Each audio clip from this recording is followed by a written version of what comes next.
ദൂരെ ദൂരെ കടുകുപൂത്ത മഞ്ഞപ്പാടങ്ങൾ, ആപ്പിൾ പൂക്കൾ, മഞ്ഞുമലകൾ. ഈ ഭൂമിയിൽ ഒരു പാരഡൈസ്, ഒരു സ്വർഗമുണ്ടെങ്കിൽ അത് ഈ താഴ്വാരമാണ് എന്ന് നമ്മൾ പറഞ്ഞു പഠിച്ചൊരു സ്ഥലത്താണ്. മനുഷ്യരക്തത്തിന് നടുവിൽ ഒരു പെൺകുട്ടി അനാഥം എന്ന വാക്കിന്റെ പ്രതീകം കണക്കെ പ്രിയപ്പെട്ടവർ ചാരെ മൗനമായിരിക്കുന്ന ഒരു ചിത്രം ഒരിക്കൽ കൂടി ഒന്ന് കാണാനാവില്ല.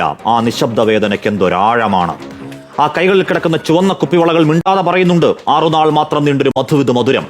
ആർത്തുകരയാൻ പോലും പാങ്ങില്ലാത്ത പകപ്പിൽ, ആ ഇരിപ്പിൽ നിശബ്ദം നിസ്സഹായം ഇടനെഞ്ചിലൂടെ ഹൃദയത്തിന്റെ ആഴത്തിലേക്ക് വിഷം തേച്ച ഇരുമ്പാണികൾ അറിഞ്ഞു കയറ്റും പോലെ കൊത്തിവലിക്കുന്നുണ്ട് ആഘാത വേദന.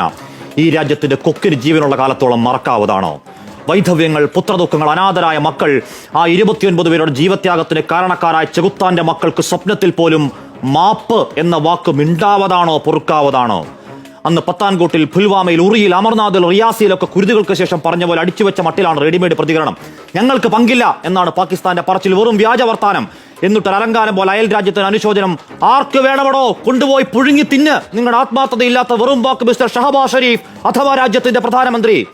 സൈന്യത്തോട് നേർക്കുനേർ നിൽക്കാൻ ധൈര്യമില്ലാത്ത പേടിത്തൂറികൾ, തോക്കെടുത്ത് നിരായുധരായ സാധാരണക്കാരെ കൊന്നൊടുക്കെതിരെ സൂത്രധാരൻ സൈഫുള്ള കസൂരി ഹാഫിസ് സയ്യിദിന്റെ വലം കൈയാണെങ്കിൽ, ഇന്ത്യ വിരോധം കൊണ്ട് പിഴച്ചു പൊളിച്ച പാക് പട്ടാളത്തിന്റെ തലച്ചോറാണെങ്കിൽ, ISIയുടെ സാമന്തനാണെങ്കിൽ ഞങ്ങൾക്ക് പങ്കില്ലെന്ന പച്ചക്കള്ളം പാകിസ്ഥാനെ പോയി പള്ളി പറ.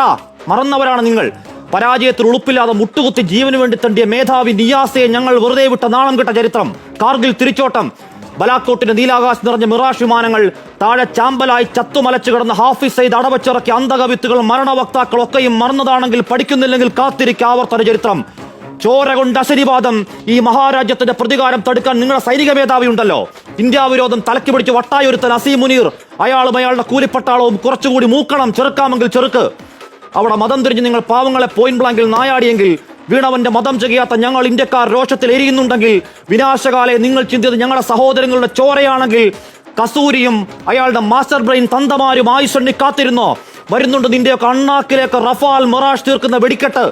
വെറിയൻ സാമ്രാജ്യങ്ങൾക്ക് മുകളിലേക്ക് തീമഴ പെയ്യിക്കാൻ ലോകത്തെ എണ്ണം പറഞ്ഞ പട്ടാള ശക്തി, കൂടെ പറന്ന ചോരയ്ക്ക് പകരം ചോദിക്കാൻ ഞങ്ങളുടെ നെഞ്ചിലെ പ്രതികാരത്തിന്റെ സംഹാര ശക്തി.